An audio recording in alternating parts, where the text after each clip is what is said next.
The Flower Ornament Sutra, Book 37, Part 2. How should great enlightening beings know the mind of Buddha, the truly awake? The mind, intellect, and consciousness of Buddha are ungraspable. One can know the mind of Buddha only in terms of the infinity of knowledge. Just as space is the resting place of all things, while space has no resting place, so also is the knowledge of Buddha the resting place of all mundane and transcendental knowledge, while the knowledge of Buddha has no resting place. This is the first characteristic of the mind of Buddha. Great enlightening beings should know it thus. Just as the realm of truth always produces the liberations of Buddhist followers, individual illuminates and enlightening beings, while the realm of truth has no increase or decrease, in the same way the knowledge of Buddha always produces all kinds of worldly and transmundane knowledge, without itself increasing or decreasing. This is the second characteristic of the mind of Buddha. Great enlightening beings should know it thus.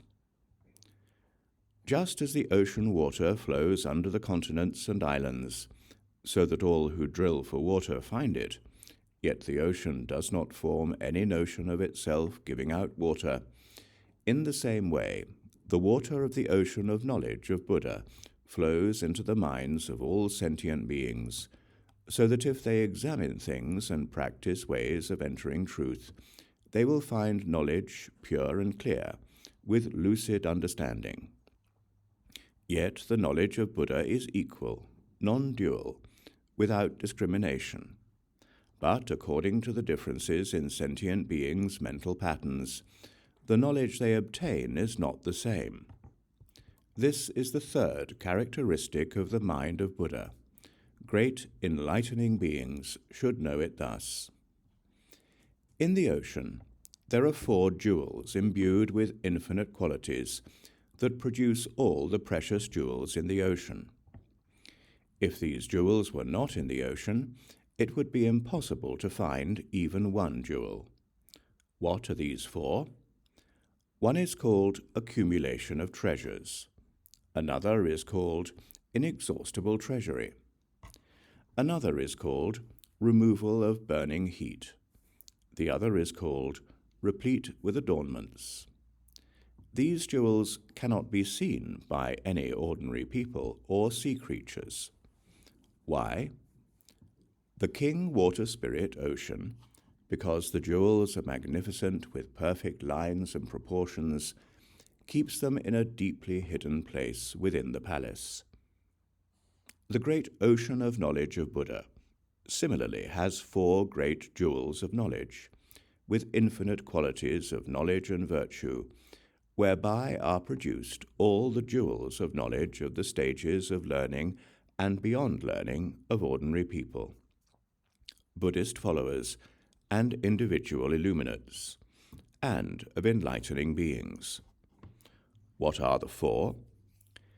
They are the jewel of great knowledge of unattached skill in means, the jewel of great knowledge of skillfully distinguishing the conditioned and the unconditioned, the jewel of great knowledge analytically explaining countless things without violating the essential nature of things, and the jewel of great knowledge knowing appropriate and inappropriate timing, without ever amiss. If these 4 jewels were not in the Buddha's ocean of knowledge, not a single being would ever be able to enter the great vehicle of liberation. These 4 jewels of knowledge cannot be seen by unworthy beings. Why? Because they are kept in the deeply secret treasury of Buddha.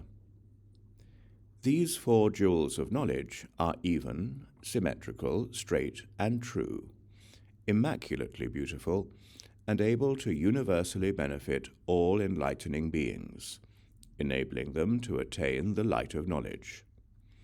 This is the 4th characteristic of the mind of Buddha. Great enlightening beings should know it thus. Also, the ocean has 4 jewels of blazing light spread on its floor, which by nature are extremely fiercely hot. They are able to drink up and shrink the immeasurable quantities of water poured in by all the rivers, so that the ocean neither increases nor decreases. What are these 4?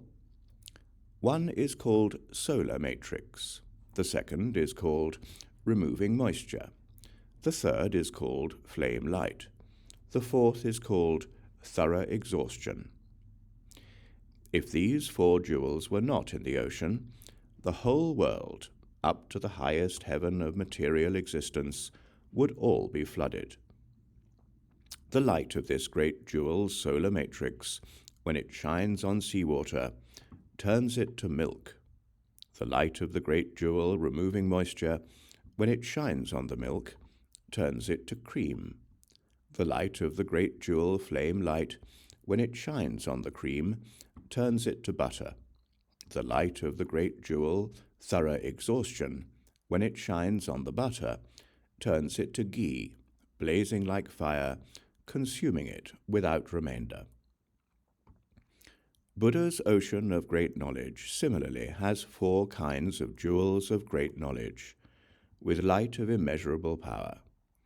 When the light of these jewels of knowledge touches enlightening beings, it ultimately causes them to attain the great knowledge of Buddha.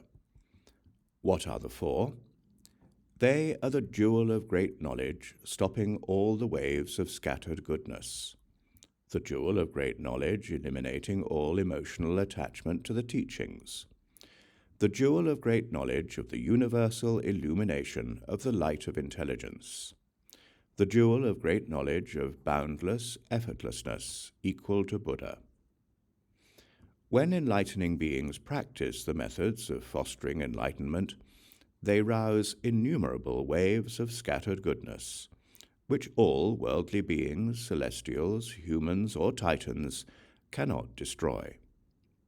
When Buddha touches those enlightening beings with the light of the jewel of great knowledge of stopping all the waves of scattered good, it causes them to leave behind the waves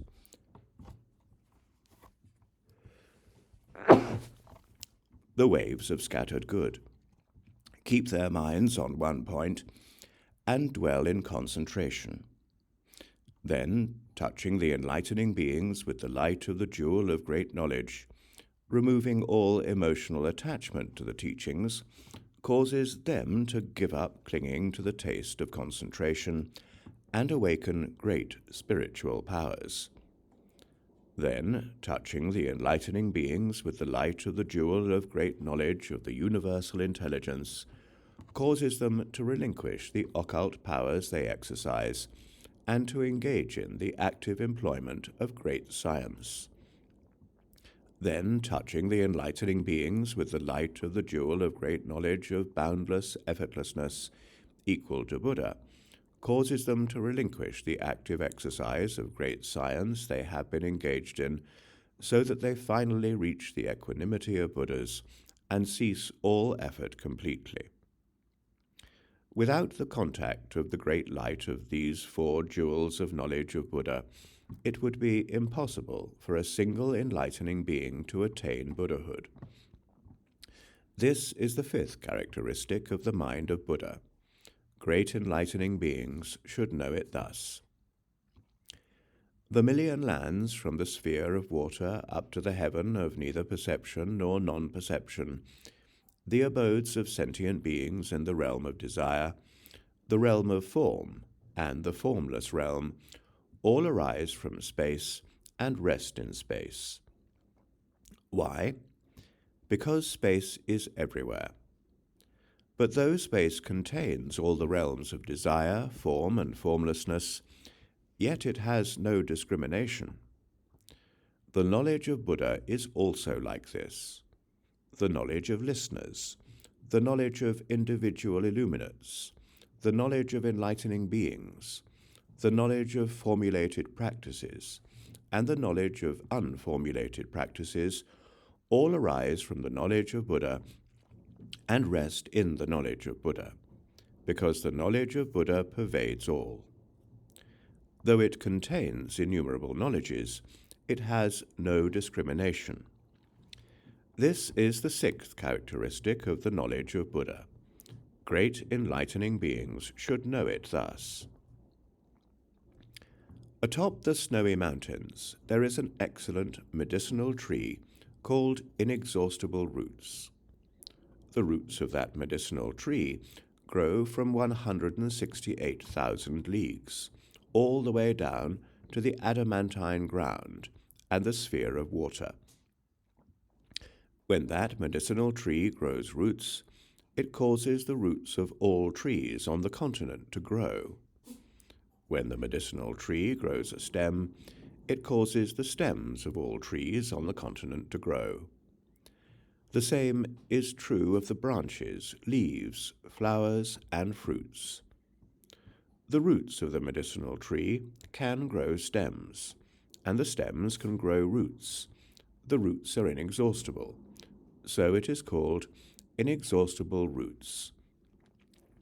That medicinal tree can foster growth everywhere, except for two places where it cannot perform the beneficial action of promotion of growth. That is, in the pits of hells and in the sphere of water. Yet it has no aversion to them. The great tree of the supreme medicine of the knowledge of Buddha, likewise by past development, fully perfects all good qualities of knowledge, shades all realms of sentient beings, and destroys all the miseries of bad states. Universal compassion and commitment form its roots. It is born from the seed of true knowledge of all Buddhas. It is steadfast and immovable. Skill in means is its trunk. The transcendent perfections of cosmic knowledge are its branches. Meditations, liberations, and the great concentrations are its leaves. Mental command, intellectual skills, and the elements of enlightenment are its flowers, and the ultimate unchanging liberation of Buddhas is its fruit. Why may the medicinal tree of knowledge of Buddha be called inexhaustible roots? Because of ultimately never ceasing, because of not stopping enlightening activity. The practice of enlightening beings is the nature of Buddha. The nature of Buddha is the practice of enlightening beings. Therefore, it can be called inexhaustible roots.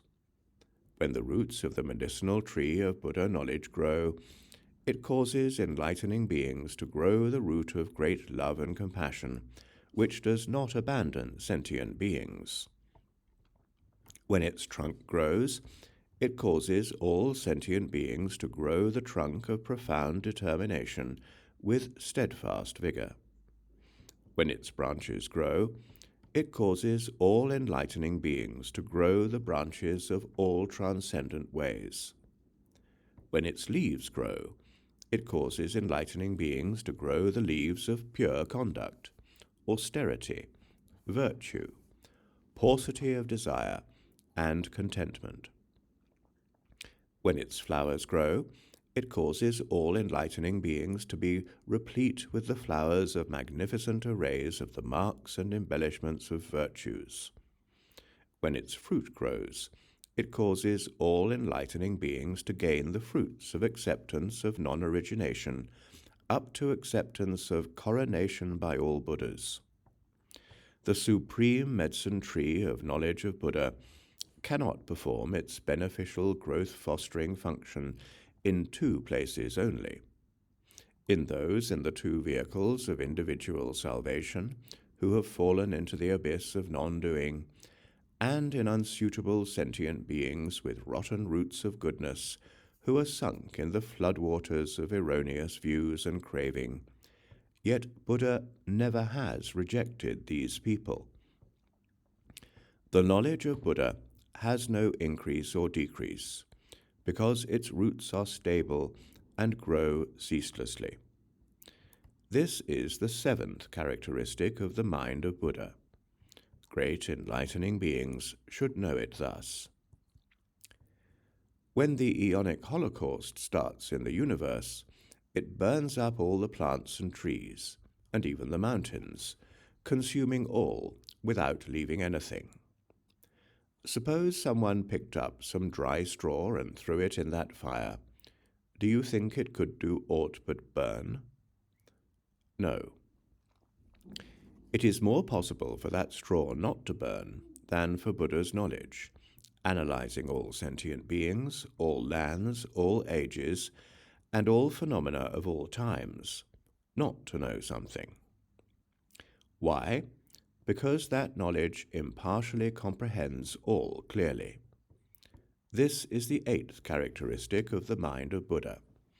Great enlightening beings should know it thus. When a gale destroys the worlds, a great wind called destruction arises, able to pulverize the billion worlds of the universe, their iron mountains and so on, to smithereens. There is another wind called blocker, circling the billion-world universe, blocking the gale of destruction so that it cannot reach the worlds in other places. Without this blocking wind, all the worlds in the 10 directions would be completely destroyed. Buddha similarly has a great wind of knowledge called extinguisher, which can extinguish the afflictions and habit energies of all great enlightening beings, and a great wind of knowledge called skillful sustaining, which skillfully sustains the enlightening beings whose faculties are not yet mature, not letting the extinguishing whirlwind totally eliminate all their afflictions and habit energies. Without Buddha's skillfully sustaining wind of knowledge, countless enlightening beings would fall into the states of those content with individual salvation. By this knowledge, enlightening beings are enabled to transcend the stages of the 2 lesser vehicles of individual salvation and abide in the ultimate rank of Buddha. This is the 9th characteristic of the mind of Buddha.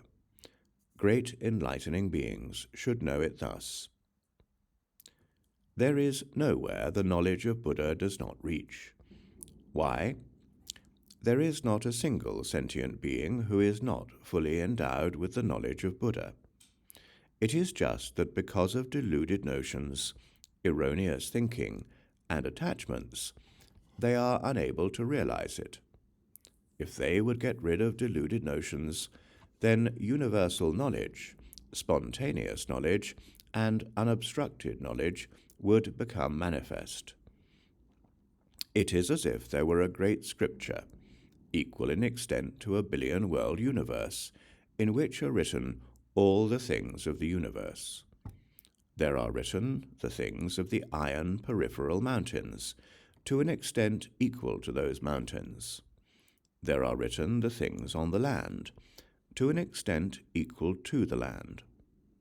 There are written the things in the million-world galaxies, to an extent equal to the galaxies. There are written the things in the 1,000-world systems, to an extent equal to the systems.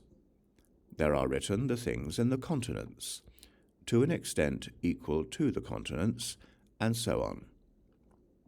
The things of the oceans, the polar mountains, the abodes of earth and sky, the celestial abodes in the sky of the desire realm, the abodes in the form realm, the abodes in the formless realm, are each written down to an equivalent extent.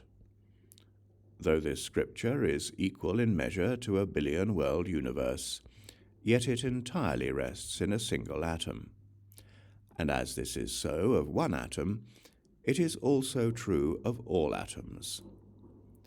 Then suppose someone with clear and comprehensive knowledge, who has fully developed the celestial eye, sees these scriptures inside atoms, not benefiting sentient beings in the least, and with this thought, I should, by energetic power, break open those atoms and release those scriptures so that they can benefit all sentient beings, then employs appropriate means to break open the atoms and release the great scriptures, to enable all sentient beings to benefit greatly.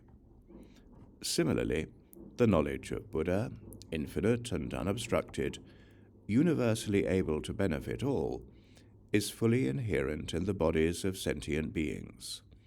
But the ignorant, because of clinging to deluded notions, do not know of it, are not aware of it, and so do not benefit from it. Then the Buddha, with the unimpeded, pure, clear eye of knowledge, observes all sentient beings in the cosmos and says, "How strange! How is it that these sentient beings have the knowledge of Buddha, but in their folly and confusion do not know it or perceive it? I should teach them the way of sages and cause them forever to shed deluded notions and attachments, so they can see in their own bodies the vast knowledge of Buddhas, no different from the Buddhas." Then Buddha teaches them to practice the way of sages, so they get rid of deluded notions, after which they realize the infinite knowledge of Buddha and aid and comfort all living beings. This is the 10th characteristic of the mind of Buddha. Great enlightening beings should know it thus. Great enlightening beings should know the mind of Buddha who has realized thusness and is completely awake, in terms of such infinite, unimpeded, inconceivably great characteristics. Then the great enlightening being, universally good, in order to explain again what he meant, spoke in verse. "If you want to know the mind of Buddhas, observe the Buddha's knowledge. Buddha's knowledge has no resting place, just as space rests on nothing." Sentient beings, various inclinations, and knowledge of expedience all rest on Buddha's knowledge, while Buddha's knowledge rests on nothing. The liberations of Buddha's disciples and the self-enlightened all depend on the reality realm, while reality has no increase or decrease. Buddha's knowledge, similarly, produces all knowledges, without increase or decrease, without beginning or end. Just as water flows under the ground, so those who seek it find it, without thought, without end, its effective power all-pervasive. Buddha knowledge is also like this, being in all creatures' minds. If any work on it with diligence, they will soon find the light of knowledge. Just as the water spirit has 4 jewels which produce all gems, hidden in a secret place where ordinary people cannot see, so too do Buddha's 4 knowledges produce all knowledge, while no one can see them except great enlightening beings.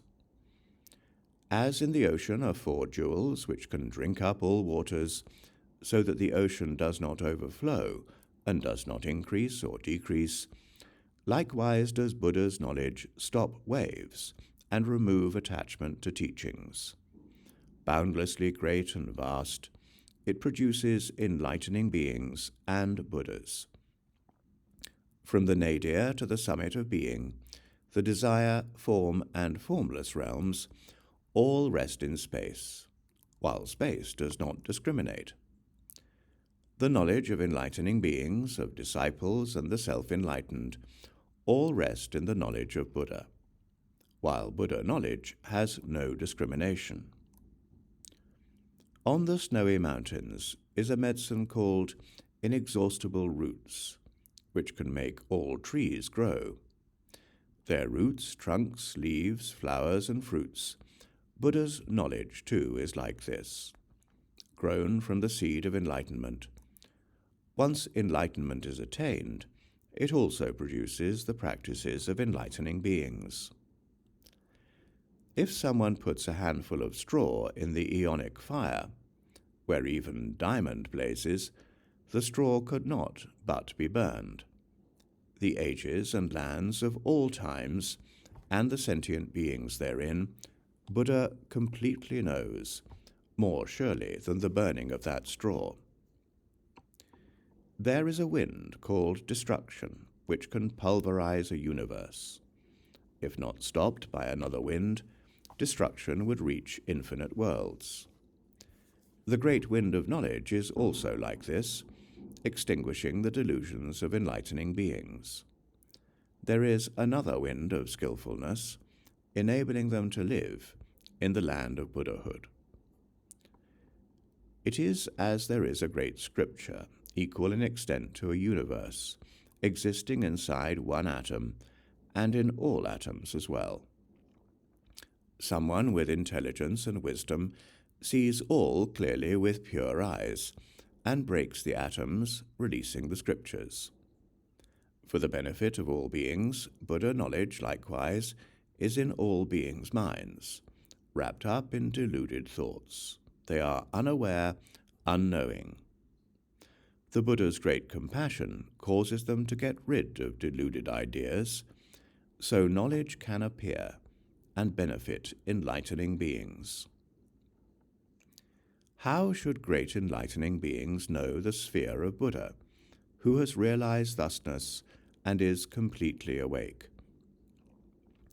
Knowing the spheres of all worlds by means of unobstructed, unimpeded knowledge is the sphere of Buddha.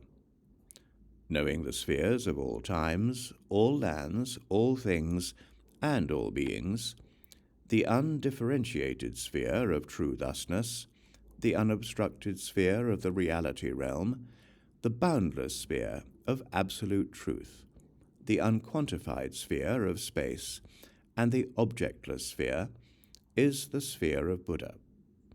Just as the spheres of all times and so on, up to the objectless sphere, are all infinite, so is the sphere of Buddha infinite. Just as the objectless sphere has no existence in all places, so also does the sphere of Buddha have no existence in all places. Great enlightening beings should know the sphere of mind as the sphere of Buddha. Just as the sphere of mind is measureless and boundless, without bondage or liberation, so too is the sphere of Buddha measureless and boundless, without bondage or liberation. Why? Because by such and such thoughts there are infinite such and such manifestations. It is like when the great water spirit showers rain according to will.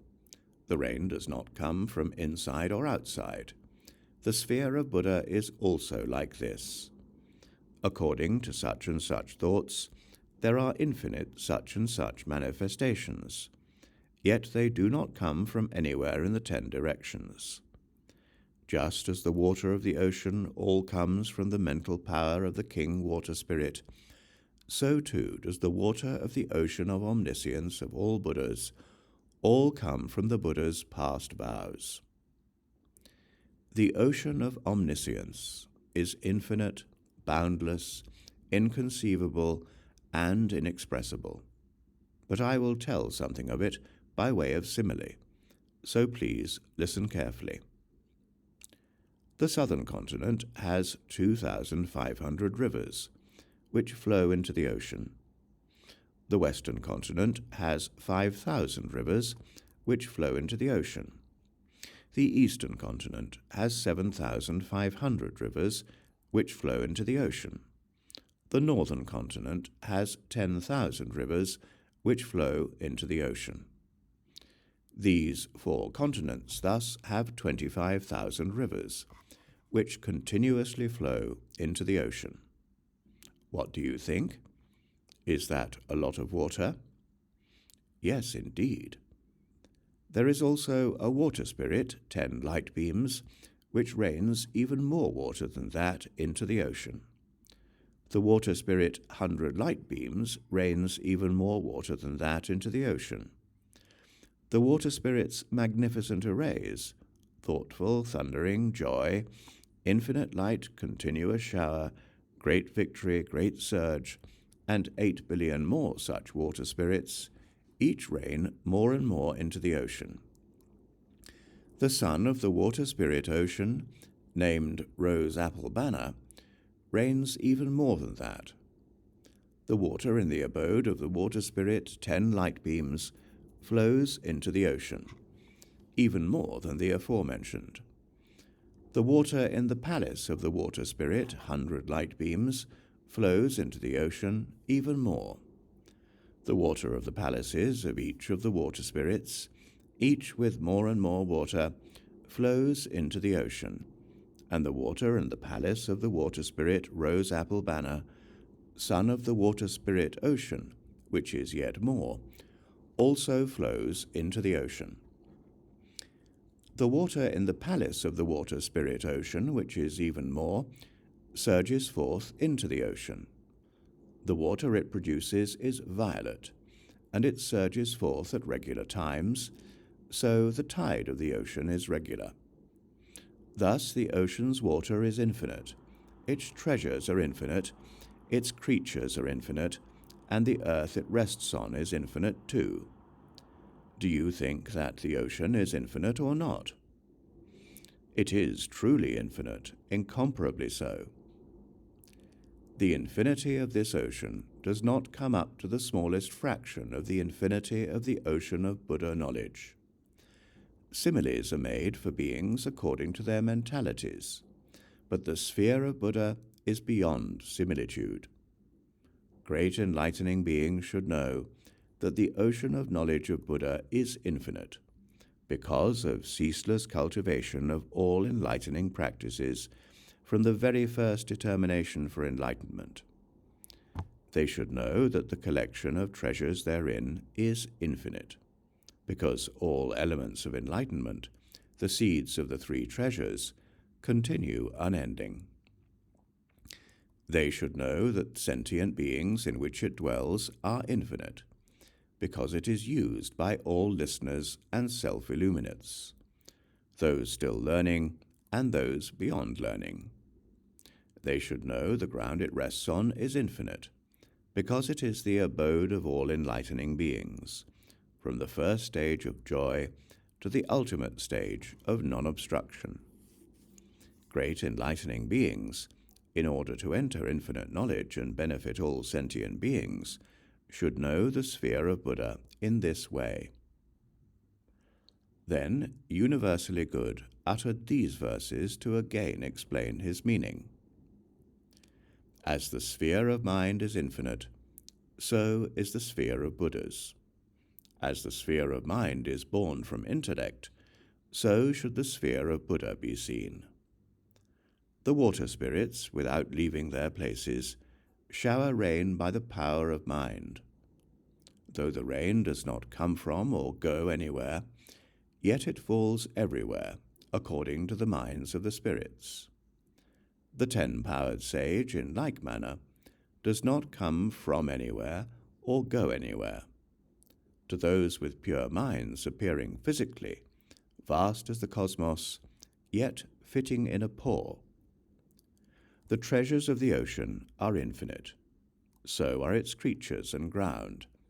The nature of the water is one flavor, equal, without distinction, while those born therein each receive benefit. The ocean of Buddha knowledge is also thus. All it contains is infinite. Those in the stages of learning and no learning all gain benefit therein. How should great enlightening beings know the conduct of Buddha? Great enlightening beings should know unobstructed action is the conduct of Buddha. They should know the conduct of true thusness is the conduct of Buddha. Just as true thusness is not born in the past, does not move into the future, and does not arise in the present, likewise the conduct of Buddha is not born, does not move, and does not arise. Just as the realm of reality is not quantified or unquantified because it has no form, likewise the conduct of Buddha is not quantified or unquantified because it has no form. It is as if a bird flew through the sky for 100 years, the places it passed and those it has not passed would both be immeasurable, because the realm of space has no boundaries. In the same way, if someone spent trillions of eons expounding the particulars of the conduct of Buddha, what was explained and what was not yet explained would both be immeasurable, because the action of Buddha has no bounds. Buddha, completely enlightened, engaged in unobstructed action, has no dwelling place, yet can show what he does to all beings and enables them to go beyond all obstructed paths once they have seen this. It is as when the golden-winged king of birds flies in the sky. It circles and hovers, observing the dragon palaces in the ocean with its clear eyes. Exerting its forceful strength, it churns the ocean waters with its wings, causing the waters to part, and snatches dragons, male or female, whose life it knows is about to end. The golden-winged bird king, Buddha, in like manner, engaged in unimpeded action, observes all sentient beings in all abodes in the cosmos with the clear Buddha eye.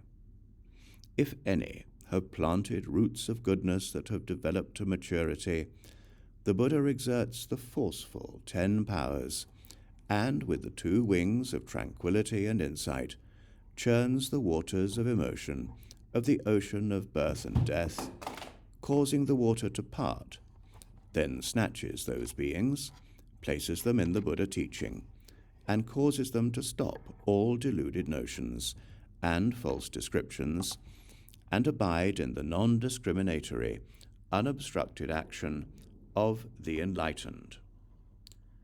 Just as the sun and moon travel alone through the sky, conferring benefit on sentient beings with no notion of where they come from or where they are going, likewise the Buddhas, by nature fundamentally silent and extinct, without discrimination, appear to course all universes, performing Buddha work to benefit sentient beings without cease, yet not producing false notions of coming from somewhere or going somewhere. Great enlightening beings should see and know the actions conducted by Buddha in terms of infinite such means, infinite natures, and characteristics. Then, universally good, to recapitulate, uttered these verses. Just as true thusness is not born, does not perish, has no location, and cannot be seen, likewise the action of the great benefactor transcends in the triple world and cannot be measured. The reality realm is not the reality realm, yet not the reality realm. It is not quantified and not unquantified. The action of the great worthy is also thus, neither quantified nor unquantified, because there is no body. If a bird flies for billions of years, the sky behind and ahead are equal, no different. When Buddha's conduct is expounded for eons, the told and the untold cannot be measured. The golden bird in the sky watches the sea, parts the waters, and snatches dragons. The 10-powered can pull out virtuous people, remove them from the sea of existence, and rid them of delusion. Like sun and moon traversing the sky, shining on all without distinction, the world-honored traverses the cosmos, teaching beings without stirring a thought. How should great enlightening beings know? The attainment of enlightenment of Buddha. They should know that Buddha's attainment of enlightenment has no view of any phenomena, is impartial toward things, has no doubts, no duality, no signs, no activity, no cessation, no measure, no boundaries. Avoiding extremes, abiding in the middle way, It is beyond all verbal explanation. Buddha knows the thoughts and mental patterns of all sentient beings, their faculties, dispositions, inclinations, afflictions, obsessions, and habits. In sum, Buddha instantly knows all things in all times. It is as the ocean can reflect the physical forms of all sentient beings on earth, and therefore is called the ocean. The enlightenment of the Buddhas is also like this, reflecting the thoughts, faculties, dispositions, and inclinations of all sentient beings, yet without reflecting anything. Therefore it is called the enlightenment of the Buddhas. The enlightenment of Buddhas cannot be expressed in writing, cannot be reached by any verbal expression, cannot be explained in any language, but it is expediently elucidated according to need. When Buddhas attain true awakening, they acquire a body equal in extent to all sentient beings, a body equal in extent to all phenomena, a body equal in extent to all lands, a body equal in extent to all times, a body equal in extent to all Buddhas, a body equal in extent to all languages, a body equal in extent to true thusness, a body equal in extent to the cosmos, a body equal in extent to space, a body equal in extent to the realm where there is no obstruction, a body equal in extent to all vows, a body equal in extent to all practices, and a body equal in extent to the ultimately calm realm of nirvana. As are the bodies they acquire, so is their speech and mind. They attain measureless, countless such pure spheres of body, speech, and mind. Upon attaining true awakening, Buddhas see within their body all sentient beings attaining true awakening, and see all sentient beings enter nirvana, all of the same nature, which is no nature. No nature of what kind? That is, no nature of appearances, no nature of exhaustion, no nature of birth, no nature of destruction, no nature of self, no nature of non-self, no nature of living being, no nature of non-living being, no nature of enlightenment, no nature of the cosmos, no nature of space, and also no nature of attaining true awakening. By knowing all things are natureless, a Buddha attains omniscience, and by great compassion continues to save sentient beings.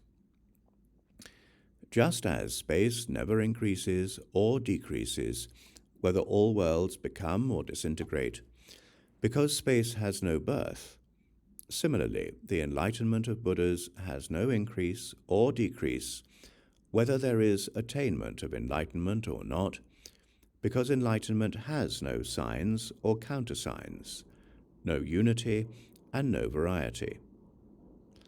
Suppose someone were able magically to produce as many minds as grains of sand in the Ganges River, and each mind also produced as many Buddhas as grains of sand in the Ganges River, all featureless, formless, and signless, and continued to do so incessantly throughout as many eons as there are grains of sand in the Ganges River. How many Buddhas do you think would be magically produced by that person's magically produced minds? The enlightening being Wondrous Qualities of Natural Origination of Buddha said, "As I understand your meaning, magical production and non-production are equal and have no distinction. How can you ask how many there would be?"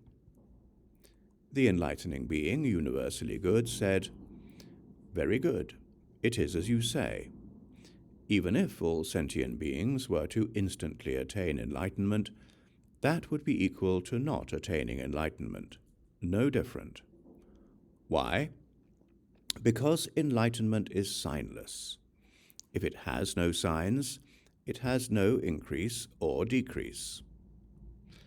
Great enlightening beings should thus know that attainment of true awakening, the same as enlightenment, is uniformly formless. A Buddha attaining true awakening by the means of unity enters the concentration of thoroughly aware knowledge, and having entered it, manifests in one vast body attaining true awakening as many bodies as there are sentient beings dwelling in that body. As this is so of one vast body attaining true awakening, so it is of all vast bodies attaining true awakening. Buddha has infinite such doors of attainment of true awakening. Therefore you should know that the bodies Buddha manifests are infinite, and because they are infinite, we say the body of Buddha is infinite realms, equal to the realms of living beings. Great enlightening beings should know that in one pore of Buddha's body are Buddha bodies as numerous as all sentient beings. Why? Because the body of the Buddha's attainment of true awakening ultimately has no birth or destruction. And as this is so of one pore, so is it of every point in the entire cosmos. Know that there is not a bit of space where there is no Buddha body. Why? Because Buddha's attainment of true awakening reaches everywhere. According to capability and power, on the lion seat under the enlightenment tree at the site of enlightenment, with various bodies, Buddha attains true awakening. Great enlightening beings should know that in each moment of thought of their own minds, there are always Buddhas attaining true awakening. Why? Because the Buddhas do not attain true awakening apart from this mind. As this is true of one's own mind, so is it also true of the minds of all sentient beings. In all are Buddhas attaining true awakening, all-pervasive, existing everywhere, without separation or annihilation, without cease, entering the inconceivable doors or means of enlightenment. Great enlightening beings should know Buddha's attainment of enlightenment this way. Then, to recapitulate, the enlightening being universally good spoke these verses. The truly awake know all things are non-dual, beyond duality, all equal, inherently pure as space, not distinguishing self and non-self. As the ocean reflects beings' bodies and is therefore called the ocean, enlightenment reflects all mental patterns, and hence is called true awareness. Just as worlds have formation and decay, while space does not increase or diminish, while all Buddhas appear in the world, the one form of enlightenment is ever formless. When someone emanates minds emanating Buddhas, emanation and non-emanation are no different in essence. Though all sentient beings attain enlightenment, there is no increase or decrease, enlightenment or no. Buddha has a concentration called well-aware. Entering this concentration under the enlightenment tree, Buddha emits light beams as many as beings, awakening all kinds like lotuses blooming. As many thoughts, faculties, and desires as are in beings in lands of all times, that many bodies appear. Hence, true awareness is called infinite. How should great enlightening beings know Buddha's turning of the wheel of teaching? They should know it thus. Buddha, by the free power of mind, turns the wheel of teaching without arising or turning, because of knowing that all things forever have no arising. Buddha turns the wheel of teaching by three kinds of turning: the cycles of the path of insight, the path of practice, and the path beyond learning, and stops what should be stopped, because of knowing that all things are apart from extremes of annihilation and eternity. Buddha turns the wheel of teaching apart from the realm of desire and the realm of negation, because of penetrating the space-like limit of all things. Buddha turns the wheel of teaching without verbal explanation, because of knowing that all things are inexpressible. Buddha turns the wheel of teaching ultimately quiescently, because of knowing that all things are of the essence of nirvana. Buddha turns the wheel of teaching with all means of literature and language, because the voice of Buddha reaches everywhere. Buddha turns the wheel of teaching knowing that the voice is like an echo, because of comprehending the true nature of all things. Buddha turns the wheel of teaching producing all messages in one message, because there is ultimately no center. Buddha turns the wheel of teaching without omission or exhaustion, because of absence of clinging, inside or outside. Just as all writing and speech cannot be exhaustively told of, the same is true of Buddha's turning the wheel of teaching. All letters are arranged to express it, without cease, without ever exhausting it. The wheel of teaching of Buddha enters into all speech and writing, yet has no dwelling place. Just as writing enters into all business, all words, all calculations, all mundane and transmundane subjects, yet dwells nowhere, so also does the voice of Buddha enter into all points, all beings, all phenomena and principles, all works and all consequences, yet does not dwell anywhere. All the various languages of all sentient beings are not apart from the wheel of teaching of Buddha, because the real aspect of speech and sound is identical to the wheel of teaching. Great enlightening beings should know the turning of the wheel of teaching of Buddha thus. Also, if great enlightening beings want to know the wheel of teaching that Buddha turns, they should know where Buddha's wheel of teaching comes from. What is the provenance of the Buddha's wheel of teaching? Buddha makes so many utterances, turning the wheel of teaching according to the innumerable differences in mental patterns and inclinations of all sentient beings. Buddhas truly awake have a concentration called ultimately unimpeded and fearless. Having entered this concentration, with each mouth of each body of attainment of true enlightenment, they produce as many utterances as there are sentient beings, each utterance containing all sounds, each different, turning the wheel of teaching to make all sentient beings happy. Those who know the turning of the wheel of teaching thus are considered to be following all Buddha teachings. Those who do not know this are not following them. Great enlightening beings should know Buddha's turning the wheel of teaching thus, because it universally enters the infinite realms of living beings. Then, to recapitulate, universally good said in verse, Buddha's wheel of teaching has no turning. It has no arising and no attainment at any time. Just as writing is never exhausted, so is the teaching wheel of the 10-powered. Just as writing enters everywhere, yet with no arrival, such is the teaching wheel of the enlightened, entering all speech without entering aught, able to make all beings rejoice. Buddhas have a concentration called ultimate. They preach after entering this concentration, speaking to enlighten all beings, boundless though they be. In each utterance they also utter countless sayings, each different, free in the world without discrimination, causing all to hear according to inclination. Words do not come from inside or outside, are neither lost nor accumulate.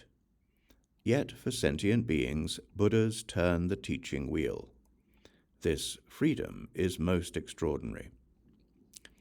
how should great enlightening beings know Buddha's ultimate nirvana? If great enlightening beings want to know the great nirvana of Buddhas, they should know its fundamental essence. As is the nirvana of ultimate reality, so is the nirvana of Buddha. As is the nirvana of space, so is the nirvana of Buddha. As is the nirvana of the nature of things, so is the nirvana of Buddha. As is the nirvana of detachment from desire, so is the nirvana of Buddha. As is the nirvana of formlessness, so is the nirvana of Buddha. As is the nirvana of selfhood, so is the nirvana of Buddha. As is the nirvana of the ultimate essence of all things, so is the nirvana of Buddha. As is the nirvana of ultimate true thusness, so is the nirvana of Buddha. Why? Because nirvana has no birth and no emergence. If something has no birth and no emergence, then it has no extinction. Buddha does not tell enlightening beings about the ultimate nirvana of Buddhas and does not show it to them. Why? Because Buddha wants to cause them to see all Buddhas always present before them, to see in one moment all the Buddhas of past and future in their full splendor, just as if they were actually present, yet without entertaining any notions of duality or non-duality. Why? Because great enlightening beings permanently abandon all conceptual clinging. Buddhas appear in the world in order to provoke inspiration in sentient beings and manifest nirvana in order to provoke longing in sentient beings. In reality, the Buddhas have no appearance in the world and no nirvana either. Why?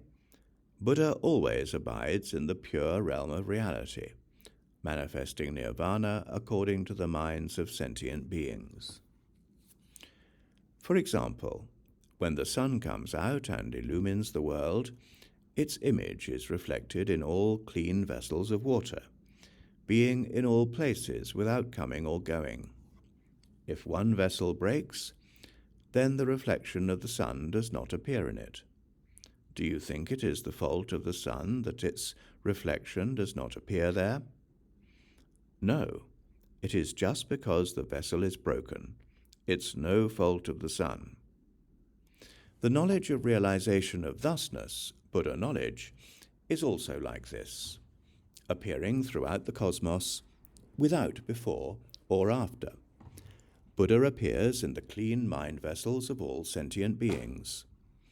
If the mind vessel is always clean, the embodiment of Buddha is always seen. If the mind is polluted, the vessel breaks, and the Buddha cannot be seen. If there are any sentient beings who can be liberated by nirvana, Buddha then manifests nirvana for them. But really, Buddha has no birth, no death, no crossing over into extinction. It is like, for example, the element fire, which can make fires in all worlds. Sometimes in one place the fire will go out, but do you think the fire in all worlds is extinguished? No. Similarly, Buddha performs the tasks of Buddhahood in all worlds. If what can be done in one world is finished, a Buddha manifests entry into nirvana. But the Buddhas in all worlds do not all pass away into extinction.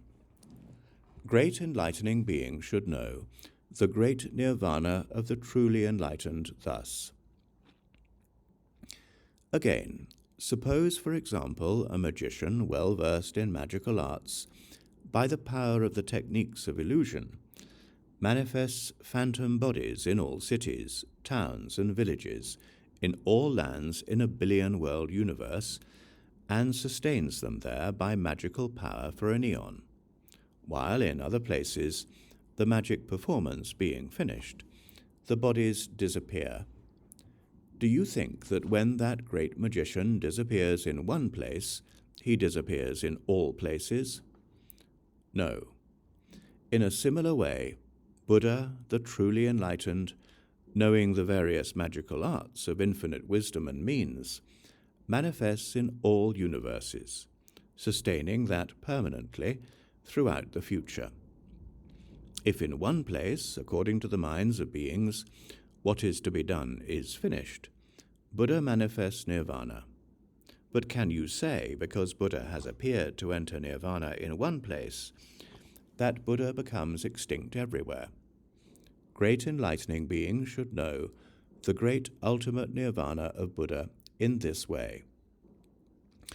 Furthermore, Buddha, when manifesting nirvana, enters immovable concentration, and having entered this concentration, emanates from each body infinite trillions of great light beams, each light beam producing countless lotus blossoms, each lotus blossom having untold petals of exquisite jewels, with a lion throne on each petal, and a Buddha sitting cross-legged on each throne. The number of those Buddhas is exactly equal to the number of sentient beings. All are fully adorned with the most sublime virtues, produced by the power of past vows. If there are any sentient beings with mature roots of goodness who see the Buddha incarnations, they will all receive the teaching. Those Buddha bodies remain forever, teaching and liberating sentient beings according to the situation, without losing an opportunity. The bodies of Buddhas have no locus, are not real or unreal. Only by the power of the past vows of the Buddhas, and the capacity of sentient beings to be liberated, do they appear. Great enlightening beings should know the great nirvana of Buddha in this way. Buddha abides in the infinite, unobstructed, ultimate realm of reality, in the realm of space, in the essence of true thusness, without birth or death, and in ultimate truth, appearing to sentient beings according to the time, sustained by past vows, without ever ceasing, not abandoning all beings, all lands, all phenomena. Then, to recapitulate, universally good said in verse, "While the sun sheds light illumining the world, when a vessel breaks and water leaks out, the reflection disappears. So it is with the sun of supreme knowledge. Those without faith see it as extinct. Fire makes fires in the world, while in one city it goes out sometime. Likewise, the Buddha pervades the cosmos, and appears to pass away where the work of teaching is done. A magician makes bodies appear in all lands, which disappear when their function is done. So does Buddha disappear when the teaching is done, while always seen in other lands. Buddha has a concentration called unmoving, which is entered after teaching beings. Instantly, Buddha's body emanates infinite lights. The lights produce lotuses, on which are Buddhas. The Buddha bodies are countless as phenomena, visible to those with virtue. Each of these countless bodies has a full span of life and array of adornments. Like birthlessness is the emergence of Buddha. Like deathlessness, the nirvana of Buddha. All worlds and similes end. All purposes are achieved beyond compare. How should great enlightening beings know the roots of goodness planted by seeing, hearing, and attending Buddha? They should know these roots of goodness are not fruitless, because they produce endless awareness, because they remove all obstacles, because they certainly reach the ultimate end, because they are free from falsehood, because all vows are fulfilled, because they do not end creative action while according with knowledge of the uncreate, because they generate the knowledge of Buddhas, because they go on throughout the future, because they accomplish all kinds of excellent practices, and because they reach the stage of effortless knowledge. For example, if a man eats a little bit of diamond, it will never be digested, but must pass through the body. Why? Because diamond is incompatible with the impurities of the physical body. In the same way, planting a little bit of roots of goodness with Buddha must pass through the body of afflictions of all conditioning and reach the abode of unconditioned ultimate knowledge. Why? Because this little bit of root of goodness is incompatible with the afflictions of conditioning. Even if one piled up dry straw as high as a mountain, if one tossed an ember of fire the size of a seed into it, it would all burn up for sure. Why? Because fire burns straw. Like this, planting a little bit of roots of goodness with Buddha surely can burn up all afflictions and ultimately enable one to attain nirvana without remainder, because the essence of this little bit of root of goodness is ultimate. For example, in the snowy mountains there is a tree of the finest medicine called good sight. If any see it, their eyes are purified. If any hear of it, their ears are purified. If any smell it, their noses are purified. If any taste it, their tongues are purified. If any touch it, their bodies are purified. If any take the earth it grows in, that can also perform the beneficial function of removing disease. The supreme medicine of Buddha, similarly, can perform all benefits for sentient beings. If any see the physical body of Buddha, their eyes are purified. If any hear the name of Buddha, their ears are purified. If any smell the fragrance of the morality of Buddha, their noses are purified. If any taste the flavor of the teaching of Buddha, their tongues are purified. They gain the universal tongue and understand the principles of language. If any come in contact with the light of Buddha, their bodies are purified and they ultimately attain the supreme body of reality. If any think of Buddha, they attain purity of Buddha remembrance concentration. If any sentient beings honor the ground Buddha has crossed, or a tomb or shrine, they too will be endowed with roots of goodness, annihilate all afflictions, and attain the felicity of sages.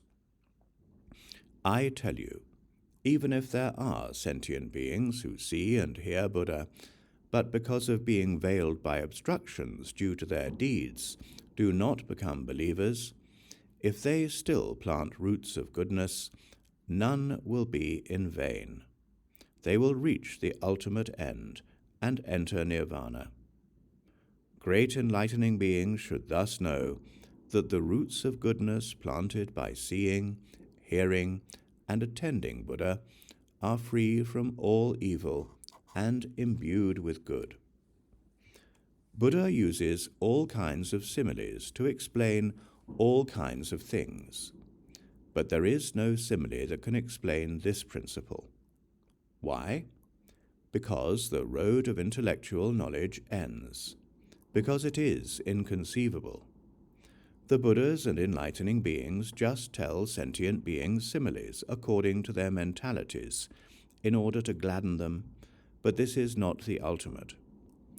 This gate of the teaching is called the secret point of the Buddhas. It is called that which cannot be known by any worldlings. It is called entry into the seal of Buddha.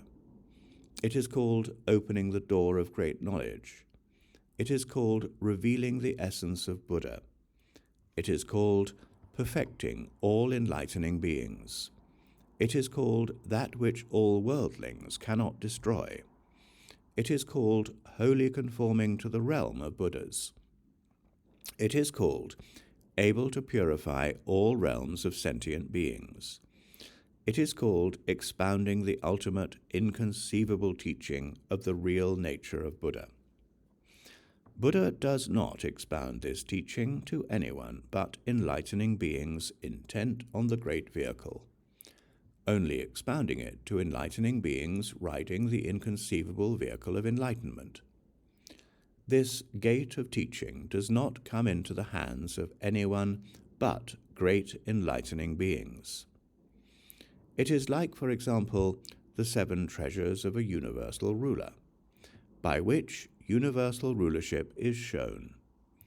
These treasures do not come into the hands of anyone but the crown prince born of the first wife, who has developed the characteristics of a sage ruler.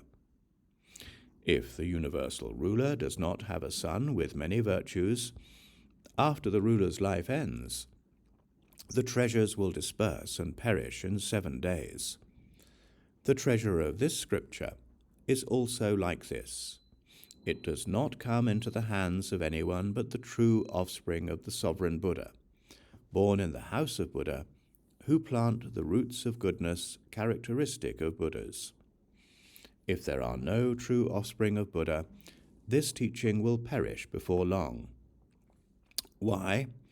Because those in the 2 lesser vehicles of individual salvation do not hear this scripture, much less absorb and hold it, read, recite, or copy it, or analyze and explain it.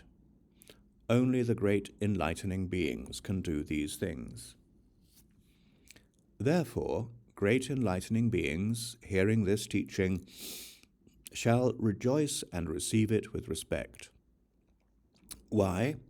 Because great enlightening beings, appreciating this scripture, will quickly attain unexcelled, complete, perfect enlightenment. Even if enlightening beings spend countless eons practicing the 6 ways of transcendence and cultivating the various elements of enlightenment, as long as they have not heard this teaching of the inconceivable great power of Buddha, or if they have heard it and do not believe or understand it, do not follow it, enter it, or attain it,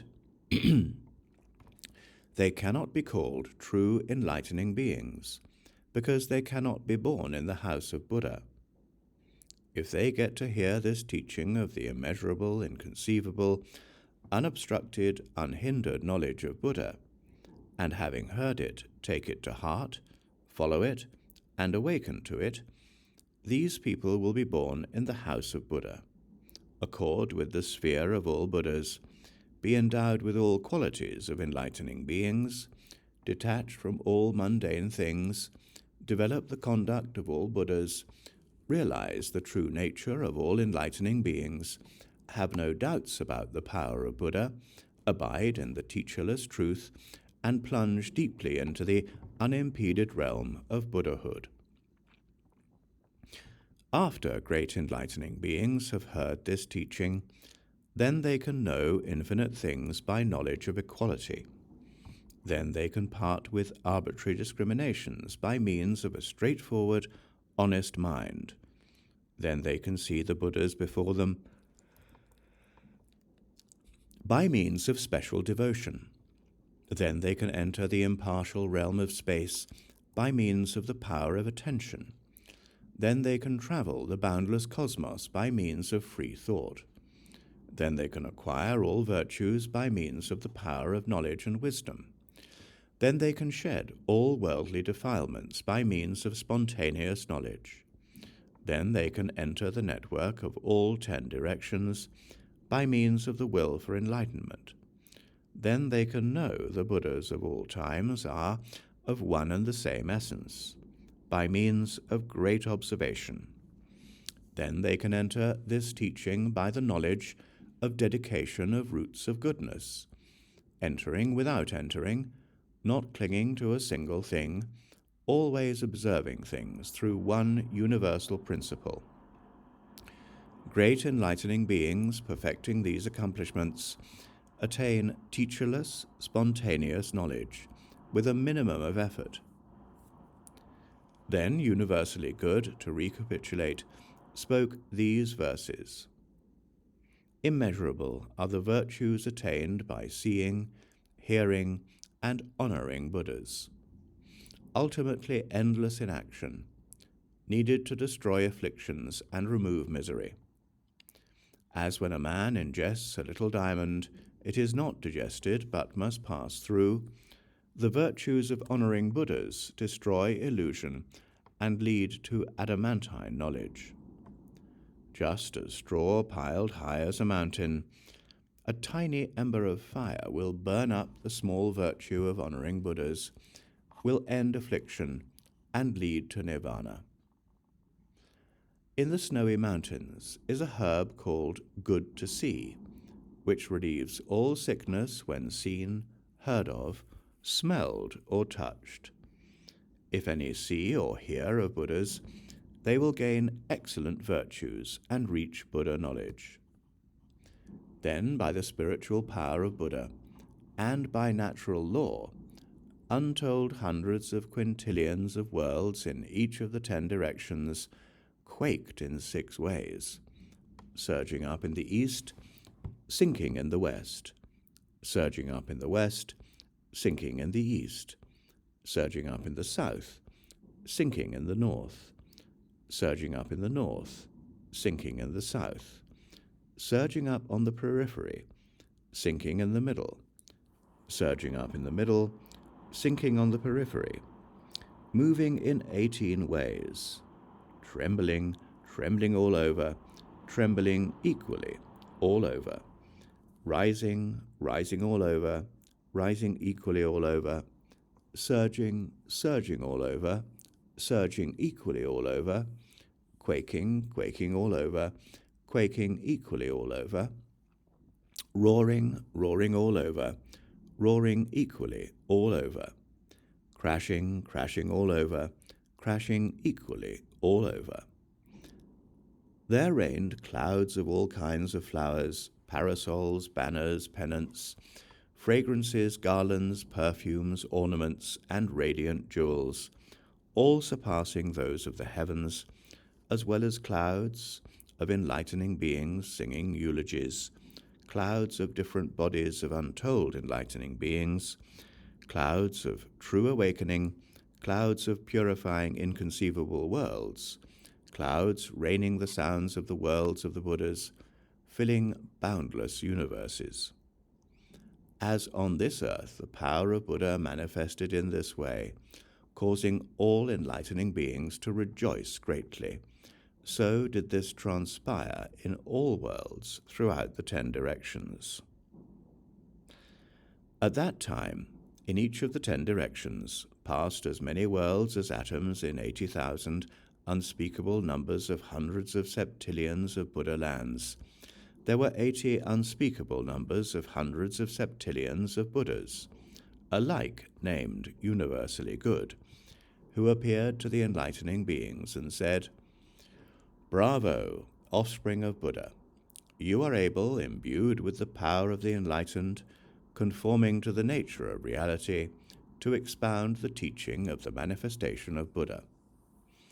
We Buddhas of the same name, 80 unspeakable numbers of hundreds of septillions of us in each of the 10 directions, all expound this teaching.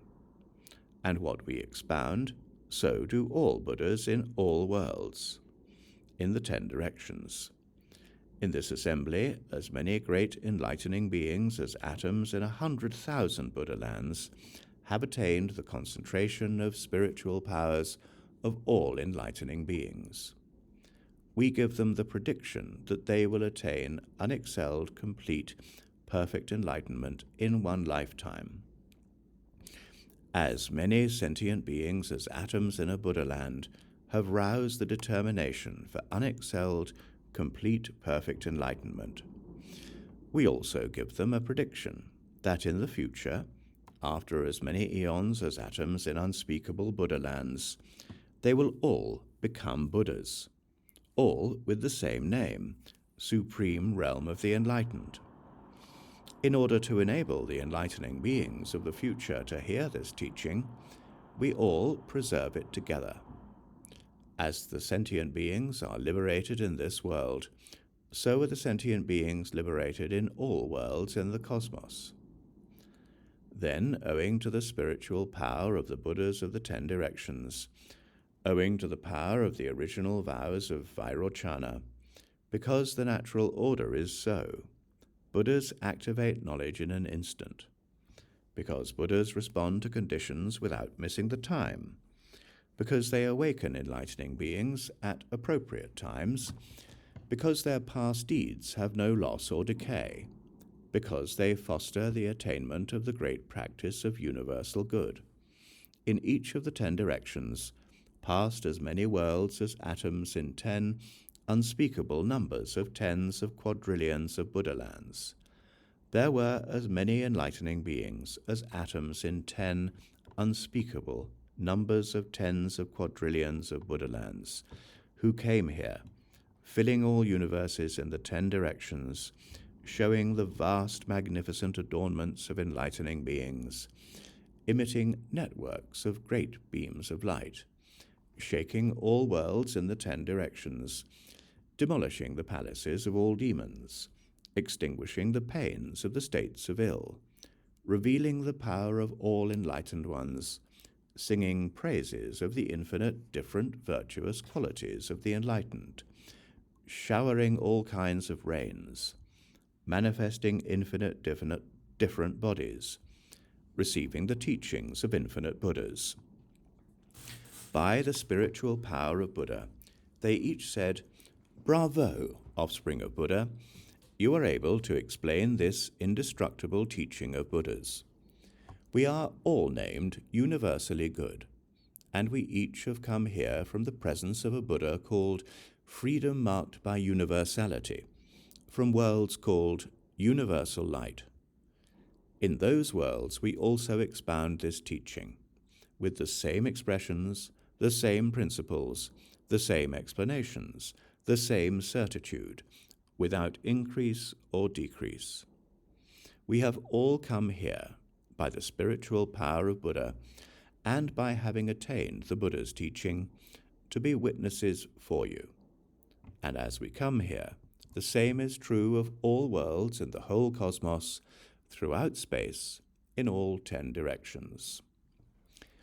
Then the enlightening being universally good, with the spiritual power of Buddha, looking over all the great congregations of enlightening beings, wishing to recapitulate the immense power of the manifestation of Buddha, the indestructibility of the true teaching of the enlightened, how infinite roots of goodness are not in vain, how the emergence of Buddhas in the world always comprises all supreme qualities, the ability to observe skillfully the minds of all sentient beings and teach them the truth according to their needs, without missing the right time, producing the infinite light of truth of enlightening beings, the adornments of freedom of all Buddhas, and how all enlightened ones are one body, no different, produced by great practices of the past, said in verse. The actions of all Buddhas are beyond mundane similitudes. In order to enlighten sentient beings, they make similes of non-similes for illustration. This subtle, mysterious, profound teaching is hard to get to hear in a billion ages. Those with vigor, wisdom, and self-control can get to hear this mystery. Any who hear this teaching and rejoice have served countless Buddhas. Being absorbed into the power of Buddha, gods and humans honor and praise them. This is the foremost wealth, transcending the world. This can liberate all living beings. This can produce the pure path. You should keep it attentively.